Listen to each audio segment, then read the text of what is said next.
혹시 여러분 이 세상 살아가면서요, 이런 질문을 한 번쯤 받아보신 적이 있으십니까?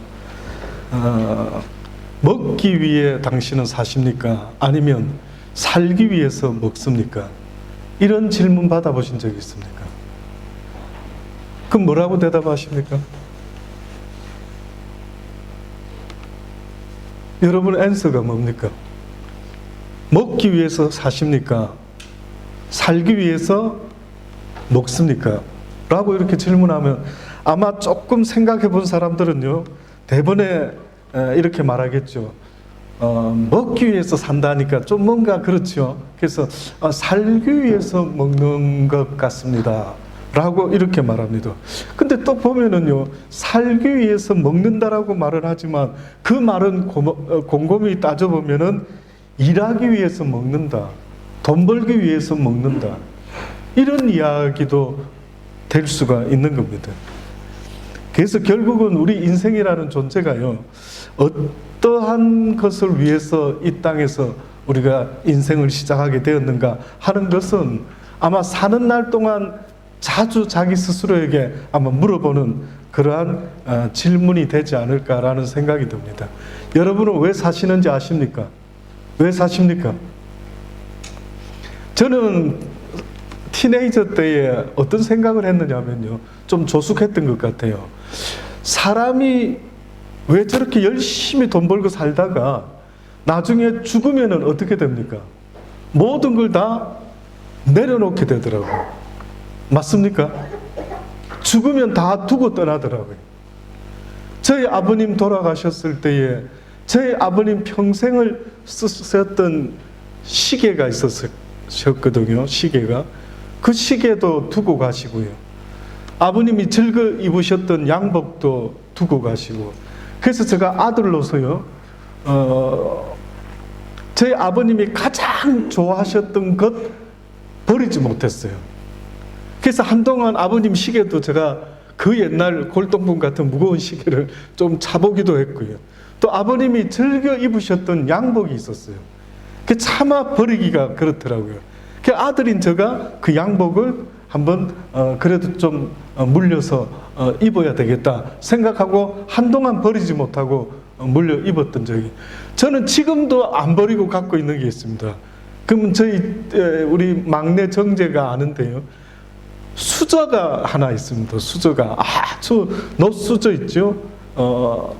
막 수세미로 이렇게 정성껏 닦아야 반짝반짝하니 이 집 며느리 참 부지런하네요 라고 기준으로 삼을 수 있는 그런 숟가락이 있어요. 근데 이 숟가락에 한때 우리 정재가 물어보더라고요. 너무 요즘 시대에 뒤떨어지는 스타일의 그런 어떤 수저가 되놓으니까 물어보더라고요. 그래서 제가 그랬죠. 이거 할아버지가 쓰시던 거다. 그래서 그 수저는 제가 지금도 사용하고 있습니다. 한 번씩 생각이 들더라고요. 인생이 뭐지? 이렇게 왔다가 어느 날 모든 걸 다 두고 떠나는 것, 이게 과연 인생인가라는 생각을요, 여러분 하게 되더라고요. 어떤 사람은 이야기를 합니다. 우리의 인생이라는 것은 어떤 면에서는 어린아이 때는 두 주먹을 불끈 쥐고 태어났지만 죽을 때는 누구나 할 것 없이 이 두 손을 다 펴고 죽는데 결국 아무것도 가지고 가지 못하는 인생의 결론인데 어찌하여 그렇게 뭔가를 많이 움켜쥐려고 쌓고 움켜쥐고 또 나타내고 드러내고 하는 그런 인생을 살다가 가는 우리의 모습이 어떻게 보면 참 아이러니하다라고 싶은 생각이 들 정도라는 겁니다. 그래서 어떤 분은 이런 말까지 했습니다. 이 지구는 하나의 거대한 여관이다. 그 집의 주인은 하나님이시다. 우리는 그 집에 잠시 묵고 지나가는 나그네이다. 그리고 우리의 연수는 그 집의 전세 기한과 같아. 무슨 말인지 아시겠습니까? 이 지구는 하나의 거대한 여관과 같다는, 잠시 머물다가 가는 어떠한 여관과 같다라고 하는 거예요. 근데 그 여관집 주인이 누군가 보니까 하나님이시다는. 어떤 사람은 60년 전세 살다가 가는 겁니다. 어떤 사람은 80년 전세 살다가 떠나는 겁니다. 어떤 사람은 물론 렌트를 해서 살다가 떠나는 사람도 있겠고, 내 집을 사가지고 살다가 떠나는 사람이 있겠지만, 궁극적으로는 여러분, 결국은 모든 사람이 자기의 연수대로 이 땅에서 전세를 얻고 살다가 다 두고 떠나가게 된다라고 하는 겁니다. 근데 이런 말씀을 들을 때마다 여러분 혹시 마음속에 이것이 새겨지십니까? 저는 가장 인간의 어떤 문제점이 있다라는 것은요, 이것이 진리라고 동의가 되는데도 불구하고요, 이것을 또 망각한다라는 겁니다. 놀라운 망각입니다. 분명히 죽음이 있는 한은 모든 것이 다 헛되고 헛되니 헛되고 헛되도다라는 것을 분명히 인지하고 있으면서도요, 또 뭔가를 붙잡고 쌓고 라고 하고 있는 내 모습을, 내 인생을 보면은요, 참으로 어리석지 않는가라는 생각이 드는 겁니다.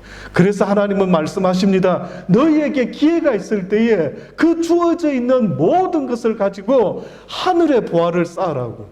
이 땅은 네가 죽으면 다 두고 가는 곳이지만 너의 삶과 영원히 함께 할 수 있는 것이 있으니 그것은 바로 네가 이 땅에서 주의 이름으로 선한 일을 하다가 하나님의 나라에 오게 되면은 이 땅에서 행했던 모든 선한 일의 결과는 하늘나라의 아름다운 보화로 쌓이게 될 것이다.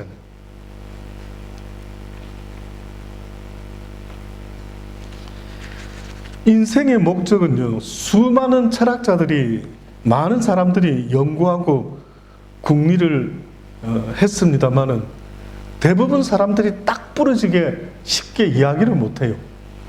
왜 그런 줄 아십니까? 그 사람들은 자기의 의지로 이 세상에 존재한 것이 아니기 때문에 그렇습니다. 내가 이 세상에 태어나고 싶다라고 해서 태어난 것이 아니기 때문에요, 모든 인생들이 아무리 그 사람이 철학자고 신학자고 어떤 사람이라 할지라도 인생의 정의를 내기가 쉽지 않는 이유가 바로 거기에 있는 겁니다. 내가 시작한 인생이면은 내가 소신껏 말하면 되죠. Life is 뭐라고 분명히 정의를 내리면 되겠죠. 근데 이 라이프가 내가 스타트한 것이 아니라는 거예요. 내 의지로, 내 윌로 내가 내 라이프를 1900 몇 년도에 이 땅에 대한민국의 호주에 태어나야 되겠다라고 해서 시작된 것이면은 내가 내 인생에 대해서 정의를 내릴 수가 있겠다. 근데 이게 안 되는데 어렵다 이거. 왜 어려운가 보니까 내 인생의 시작을 내가 시작한 것이 아니기 때문에 그런 것입니다. 여러분 인생 여러분이 시작하셨습니까? 여러분이 시작하셨다면 여러분 이 얼굴을 원하셨던 겁니까? 한번 보세요. 여러분 얼굴을. 마음에 드십니까? 저는 다 괜찮았는데 저는 젊었을 때에 딱 하나 마음에 안 드는 게 눈에 쌍꺼풀이 있었으면 좋겠다라는 생각을 한번 했던 적이 있었어요. 그럼 내가 영화배우나 드라마의 배우로 이렇게 내 인생이 좀 풀어질 수도 있지 않았을까? 아쉽다. 쌍꺼풀만 딱 있었으면 꽤나 괜찮은 더 업그레이드 된 모습이었을 텐데 하는 생각도 살짝 했던 적이 있었어요. 그 키도 조금 아쉽대. 조금만 더 커도 딱 좋았겠대.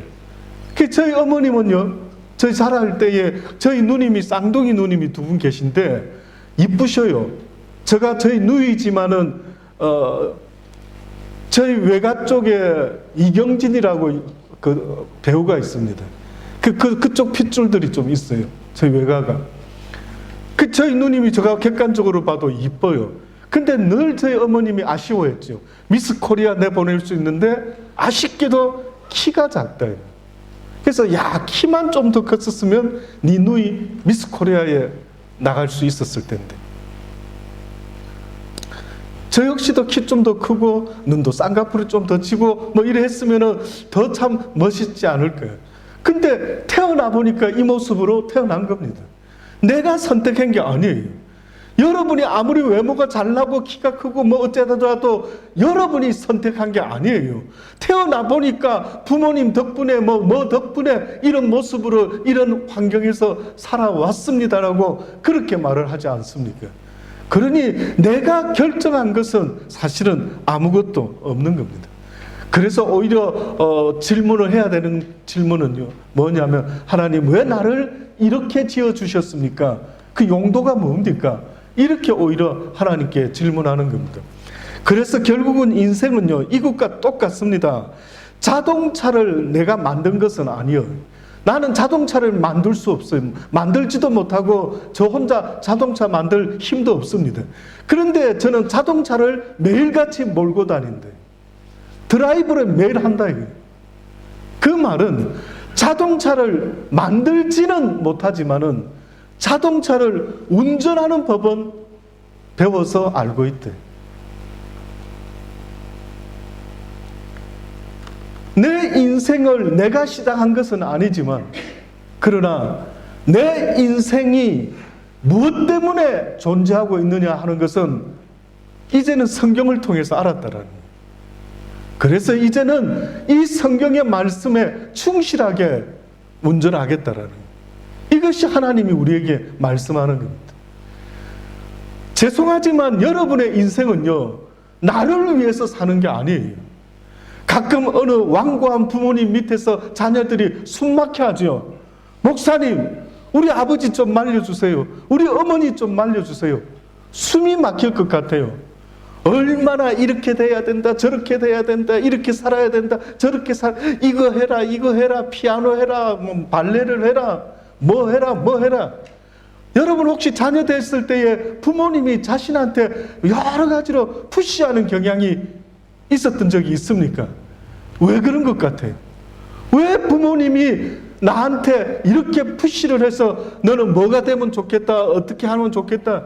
저희 어머님도 푸시 아닌 푸시가 있었다면요, 저희 아버님은 평생에 저에게 무엇이 됐으면 좋겠다 말하신 적이 없습니다. 저는 진짜 우리 아버님이 아버님 맞는지 지금도 궁금해요. 미스터리예요. 어떻게 부모가 자식한테 대학 입시 때 어느 과를 가면 좋겠습니까? 물어보니까요, 너는 네가 알아서 하지 않느냐, 네가 알아서 해라. 너무 놀랍지 않습니까?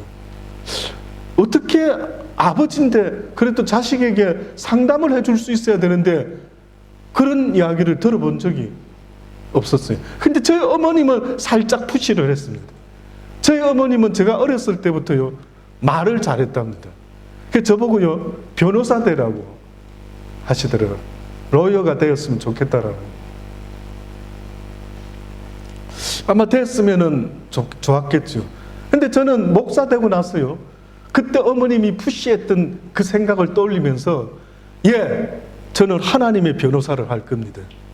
저는 이 세상을 살면서 변호사로 살 건데, 그러나 세상의 변호사가 아니고요, 그 누군가가 하나님이 어떤 분이냐고, 하나님이 살아계시면 어디 좀 한번 나와봐라고 해라고 이렇게 말하는 사람이 있다면 그에게 하나님이 살아계심을 변호하는 그런 변호사가 되면 괜찮겠다라는 그런 생각이 들더라고요.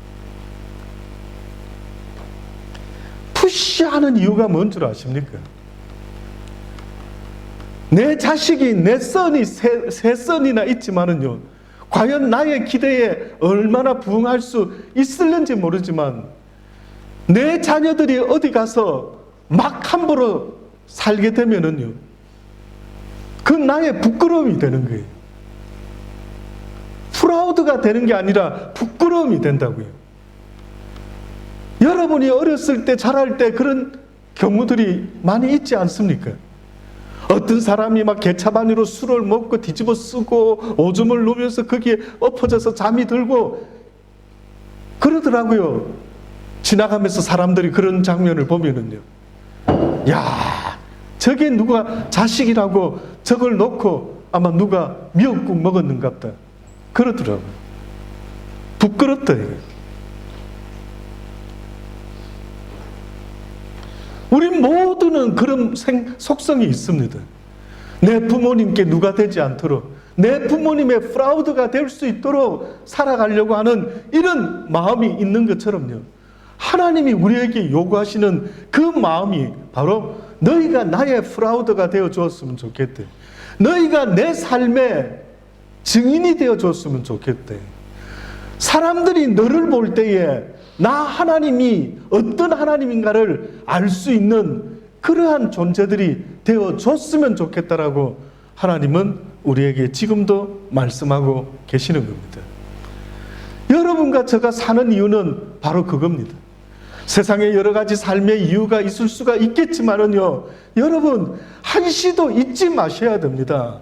여러분의 삶의 목적은 여호와 하나님이라고 하는 나를 지으신 분의 영광을 나타내기 위하여 이 세상에 살아가는 존재들이라는 것을요, 한시도 잊어서는 안 됩니다. 한시도 잊어서는 안 됩니다. 저는 학창시절에 대학 가요제 나가려고, 저는 저희 고등학교, 해관고등학교 때 밴드를 구성해가지고요, 제가 싱어를 잠시 했던 적이 있었습니다. 그래서 제가 대학 가요제 나가서 노래를 잘 불러서 한번 히트를 쳐야 되겠다.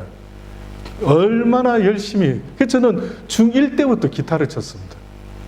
그래서 국민학교 6년 동안 모은 모든 저금통을 다 털어가지고요, 저희 어머님께 그랬죠. 어머니, 이 돈을 가지고 제가 하고 싶은 거를 좀 하고 싶대. 뭘 하고 싶네요.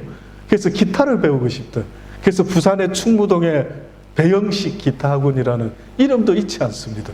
그 기타학원에 가가지고요, 기타를 배우기를 시작을 했더랬습니다. 저희 집에 기타가 하나 있었거든요. 저희 아버님이 생선을 많이 잡아오시면, 고기를 많이 잡아오시면 이 생선을 온 교인들, 목사님부터 나누다가 또 남으면은 부평동 시장에 있는 자판하는 생선 가게 아줌마를 불러가지고 이거를 다 거기다가 그걸 합니다. 그럼 아주 저렴하게 그분이 그걸 사가지고 가요. 그 돈을 모아가지고요, 어머님이 어느 날 기타를 샀었습니다. 기타를. 형님 보고 해라고 줬는데 형님이 하지 않는 겁니다. 그래서 그 기타를 저가 해야 되겠다 하고 생각하고요, 중학교 때 배영식 기타학원에서 기타를 배우기 시작했습니다. 그래서 교회에서 노래도 불렀지만은, 기타 치고 노래도 불렀지만, 학교에서도 대학 가요제 나가려고 얼마나 열심히 기타를 치며 노래를 불렀는지 모릅니다. 대학 가고 나서 하나님을 점점 알기 시작하면서요, 여러분이 믿기 어려우실 수도 있겠지만, 저 입에서 세상 노래를 멈추었어요. 네. 그렇게 세상 노래, 뭐 나 어떻게, 막 이런 노래들을 얼마나 많이 불렀는지, 뭐 나의 삶은 곧 음악이다, 싱잉이다, 뭐 이렇게 생각될 정도로 노래를 굉장히 많이 불렀습니다. 근데 그걸 멈췄어요. 특히 대학에 가서 이제 클래식을 하면서요, 교수님이 그러는 겁니다. 이제는 마이크 잡고 딴 따라 노래 불러서는 안 된다. 오직 이제 우리 성악가들은 성악가의 프라우드를 가지고 그렇게 노래를 배우고 불러야 된다. 뭐 이런 이야기를 하시는 거예요.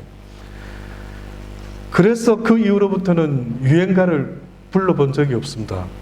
거의 듣기는 들어도 입에서 불러본 적이 없어요. 그런데 어느 날 어떤 노래 하나를 딱 듣게 됐는데요, 부르고 싶을 정도로 애절한 노래가 하나 있었어요. 그 노래의 제목은 나 가거든이라. 명성황후의 OST 노래로 불려졌던 노래입니다. 그 가사가요, 찡하더라고요. 그 가사가 던지는 메시지가 찡한 거예요. 뭐였는 줄 아십니까? 쓸쓸한 달빛 아래 내 그림자 하나 생기거든. 그땐 말해볼까요? 이 마음 드러나 주라고. 문득 새벽을 알리는 그 바람 하나가 지나거든. 그저 한숨 쉬듯 물어볼까요? 난 왜 살고 있는지. 나 슬퍼도 살아야 하네. 나 슬퍼서 살아야 하네. 이 삶이 다하고 나야 알 텐데 내가 이 세상을 다녀간 이유. 명성왕후의 그 배경 그 영상이 이렇게 노래 부를 때 어떤 가수가 부르면서 쫙 보여주더라고요. 저는 이 명성왕후가 그 전까지는 뭐 그렇게 기억에 남은 사람이 아니었습니다. 근데 그 사람이 했던 그 말 여러분 혹시 보신 분 있죠? 내가 조선의 국무다. 야, 그 프라우드, 그죠? 어디서 감히 내가 조선의 국무인데. 그러니까 어떤 면에서는 그에게 있어서 삶의 의미가 뭡니까? 라고 말한다면 나는 조선의 국무다. 어디서 너희들이 감히. 저는 그 장면을 볼 때에 그 조선의 국무를 죽이는 그 일본 사람이요, 오히려 진 것 같은 느낌이 드는 거예요. 오히려 죽음 앞에서 오히려 죽으면서 더 이긴 자가 있다라면은 저는 그 사람인 것 같아요. 그 조선의 국무는 자기가 지금 누군가에 의해서 죽음을 당하고 있는데도 불구하고 오히려 그 죽이는 사람이요, 오히려 지는 것 같은 이런 느낌을 그 장면에서 받게 되었어요. 그래서 한번 또 느꼈죠. 이 세상에서 죽음보다도 더 강한 것이 분명히 있다. 이 세상이 죽음이 가장 강한 것으로 우리가 알고는 있지만은, 그러나 이 세상에는 분명히 죽음을 이기는 것도 있겠구나라는 생각을 그때 또 한번 해보게 되었습니다. 저는 그 명성왕후가 만약에 이 노래를 진짜 불렀다 한다면은, 그 사람의 입장에서 이 노래를 불렀다라고 한다면은 그럴 것 같아요. 나 슬퍼도 살아야 하고, 이런 현실 속에서도 국모인데도 이렇게 다른 나라의 사람에 의해서 그 이유 하나로 죽어야 되는 이 슬픈 인생에 대해서 아마 도대체 내가 왜 사는 거지? 도대체 왜 내가 살아야 하지? 그 이유가 뭐지? 내가 왜 이렇게 죽어야 되지? 이 삶이 다 하고 나야 언젠가 내가 정말 왜 이 땅에 다녀갔는지를 알 수 있을까라는 이러한 이야기가 굉장히 납득이 되는 것 같아요. 아, 저분은 저렇게 말을 할 수가 있겠구나. 내 인생이 왜 이렇게 끝나고 말아야 되지? 라고 했을 때 그렇다. 그러나 이분이 하나 분명히 알았어야 되는 게 있다면요, 내 인생의 시작과 끝도 죽음도 삶도 나에게 조금도 권한이 없다. 여러분에게는 권한이 없어요. 여러분은 삶의 주권자가 아니라는 이야기를 성경이 날마다 하고 있습니다. 성경은 기가 아주 딱지가 붙을 정도로 하고 싶어하는, 날마다 하는 이야기가 있다면 네 인생의 주권은 너에게 있지가 않다라고 말해요. 지금도 여러분은 여러분의 인생을 여러분이 원하는 대로 살 수 없는 존재라는 것을 분명히 인정을 해라고 하나님이 말하고 있습니다. 심지어는 내가 하는 생각조차도 내 뜻대로 되지 않아요. 지금 이 시간에 여러분이 내가 띵킹하는 것이, 자, 나는 지금부터 예수님만 한 10분간 생각해야지, 안 된다 했잖아요. 내 마음대로. 주일날 교회를 빠지지 말아야지, 잘 안 된다고요. 성경을 날마다 읽어야지 잘 안 되지 않습니까? 착하게 살아야지 잘 안 되지 않습니까? 인생의 주권자가 내가 아니라는 거예요. 명성왕후가 몰랐던 것은 자기 인생의 주권이 자기에게 있는 게 아니라고요. 아무리 살고 싶었지만은 그 어려운 상황에서 그 사람은 그렇게 인생을 놓고 말았어야 된대. 왜 내가 태어났는지, 왜 내가 저들 손에 죽어야 되는지, 내가 조선의 국무인데, 내 인생은 내 것인데 내가 왜 내 뜻대로 살지 못하지? 그에 대한 이야기를 해봐라는 거지. 사랑하는 여러분, 여러분이 이 세상을 살아갈 때에 한순간이라도 이 진리를 알고 살아가는 것과 이 진리를 알지 못하고 살아가는 것은 하늘과 땅 차이가 있다라는 것을 성경이 분명히 말씀하고 있는 겁니다. 네가 이 진리를 깨닫고 나에게 속하게 되면은 네가 내 안에서 자유를 누리며 기뻐하며 즐거워하며 감사하며 살게 되겠지만, 그러나 네가 이 진리를 깨닫지 못하는 한은 너는 죽는 날까지 네 인생에 대해서 날마다 왜 살아야 되는지를 묻게 될 것이다. 누가 대답 좀 해달래. 내 인생이 왜 여기 이렇게 왔다가, 내 인생이 왜 누군가에 의해서 교통사고로 갑자기 어느덧 불현듯 내 생명이 끝나는지, 그게 대해서 설명 좀 해달라고 말하는 겁니다. 우리가 살고 있는 오늘은요, 어제 죽은 이들이 살고 싶어하는 내일이었던 겁니다. 살고 싶다는 거예요. 근데 그들은 그렇게 떠나갔어요. 특히 젊은 사람들의 죽음을 들을 때마다 너무 마음이 슬프더라고요. 저는 그래도 60 가까이 살아봤는데 어떤 젊은 30, 40에 인생이 끝나는 사람들을 보면은요, 말해주고 싶다고.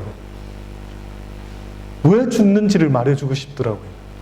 왜 죽음이 있는지를 말해주고 싶더라고요.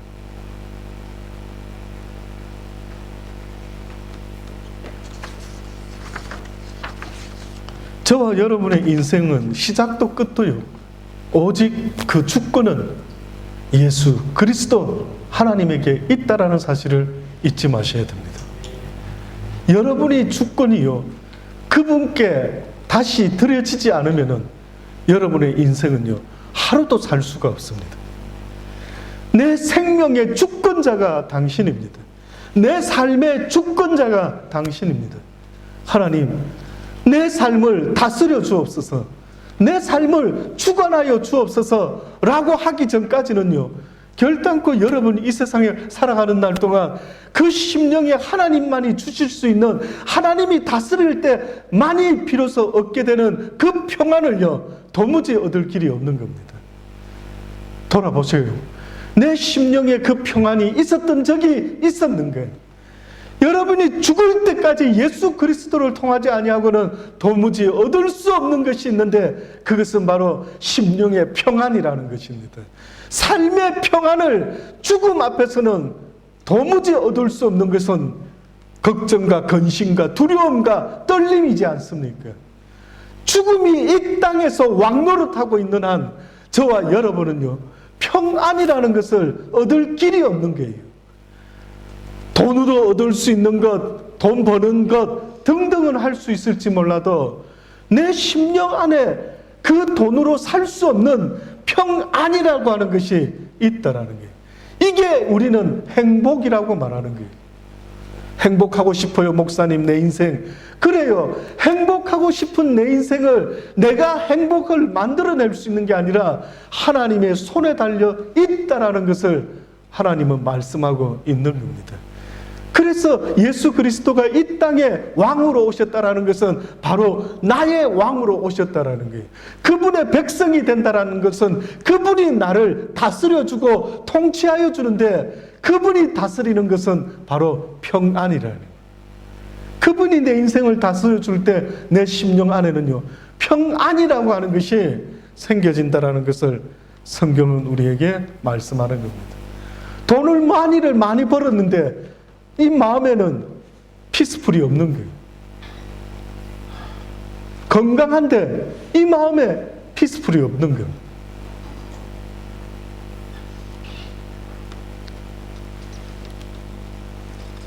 내 영혼이 하나님의 주권에 달려 있다라는 걸 인식하고 깨닫고, 그래서 그분 앞에 나가지 못하는 한은요, 결단코 우리는 기뻐하고 감사하고 즐거워할 수가 없게끔 되어 있습니다. 사도 바울의 삶을 오늘 본문에서는 말씀하는데요, 사실은 12절부터인데 이게 잠깐 미스프린트 된 것 같습니다. 빌립보서 12장 1장 12절로부터 보면 형제들아 나의 당한 일이 도리어 복음의 진보가 된 줄을 너희가 알기를 원하노라. 이러므로 나의 매임이 그리스도 안에서 온 시대 안과 기타 모든 사람에게 나타났으니 형제 중 다수가 나의 매임을 인하여 주 안에서 신뢰함으로 겁없이 하나님의 말씀을 더욱 담대히 말하게 되었대. 바울이라는 사람은 복음을 전하다가 아마 대제사장의 시위대 안에 그 감옥에 갇히게 된 모양이에요.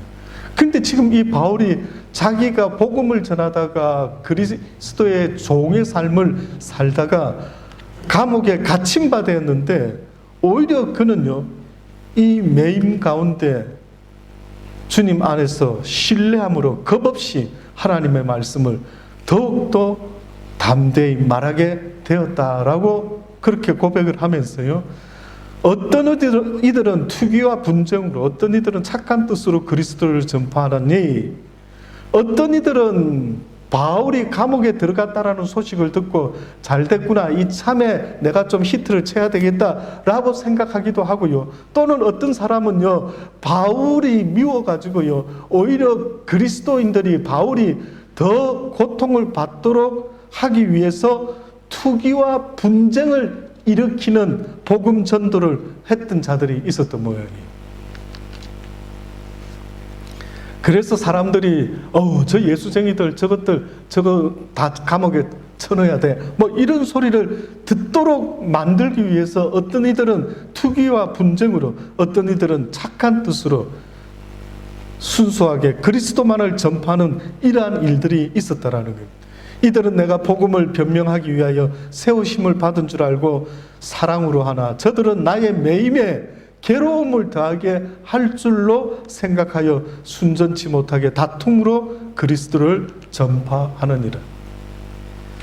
그러므로 무엇이뇨? 외모로 하나 참으로 하나, 보여지는 이런 거짓된 모습으로 복음을 전하나 참으로 복음을 전하나 무슨 방도로 하든지 전파되는 것은 그리스도니 이로써 내가 기뻐하고 또한 기뻐하나니, 무슨 방도로 전파되든 오직 예수 그리스도가 전파만 된다면 나는 기꺼이 기뻐할 수가 있다라고요.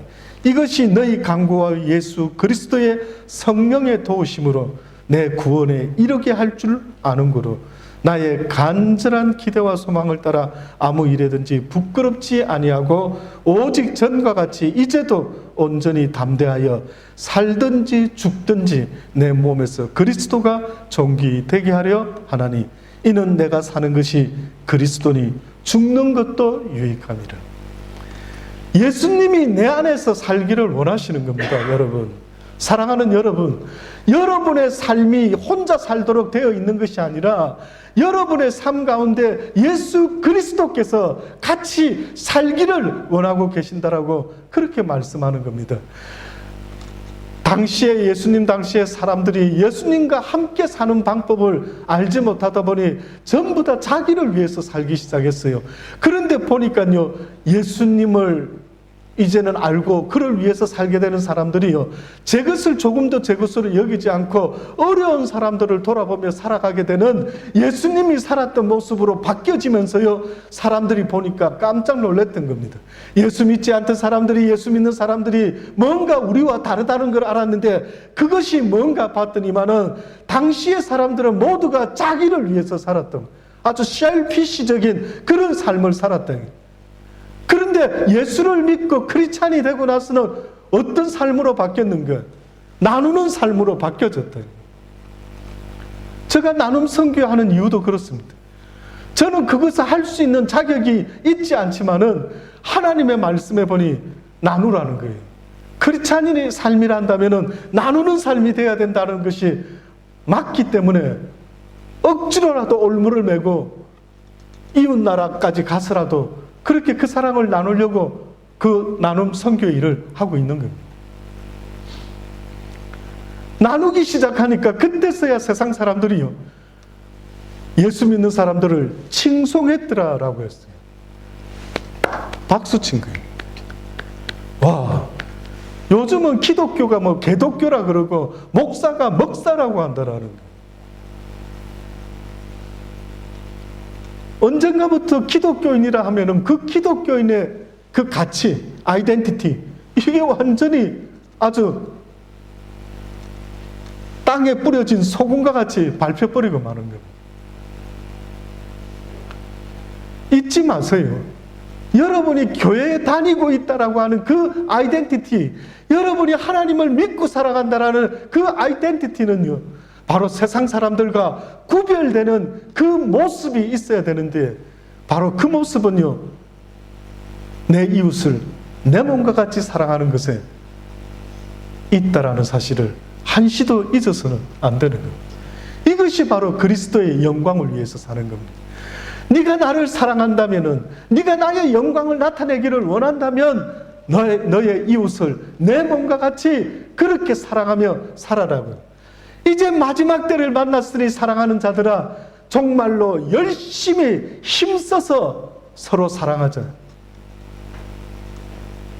그러면은 모든 이들이 너희가 하나님의 제자인 것을, 하나님의 사람들인 것을 알게 될 것이래. 그러니 예수 믿는 사람들이 먼저 사랑하는 삶을 보이지 못하면은요, 예수 믿지 아니하는 사람들이 결단코 우리가 하나님을 믿는 사람인지 어떤 사람인지 알 길이 없다라고 그렇게 말하는 겁니다. 그 하나님을 모르는 세상 사람들이 하나님을 알 수 있는 유일한 방법은 하나님을 믿노라 하는 사람들이 서로 뜨겁게 피차 사랑할 때에 비로소 예수가 하나님이 어떤 분인가를 알 수 있다라고 말씀하는 겁니다. 예수 믿지 않는 사람과 뜨겁게 사랑하라고 말한 적이 없습니다. 내 소자 가운데 한 사람이라도 냉수 한 그릇 대접한 것을 내가 잊어먹지 않겠다라고 했던 그 소자는 전제 조건이 하나님을 믿는 사람 중에 한 사람을 말하는 거예요.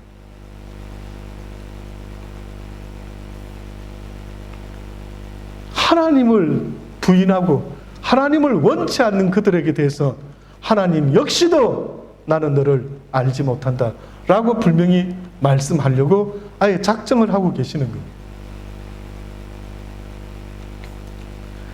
그래서 그리스도인의 아이덴티티는 바로 내 이웃 사랑입니다. 사랑. 어느 날 주여 주여 하면서 선지자 노릇을 하고요, 하늘에 불을 내리고 귀신을 쫓고 권세를 행하는 이런 주의 종이 있었던 모양이에요. 이들이 주님 앞에 죽어서 가게 되었는데, 주여 저를 아시겠죠? 제가 주의 이름으로 얼마나 평생 설교도 하고 복음 전하고 선교 일도 하고 막 능력도 행하고 그랬는데 주님이 뭐라고 말씀합니까? 나는 너를 도무지 알지 못한대. 그리고 또 한마디 더 하셨어요.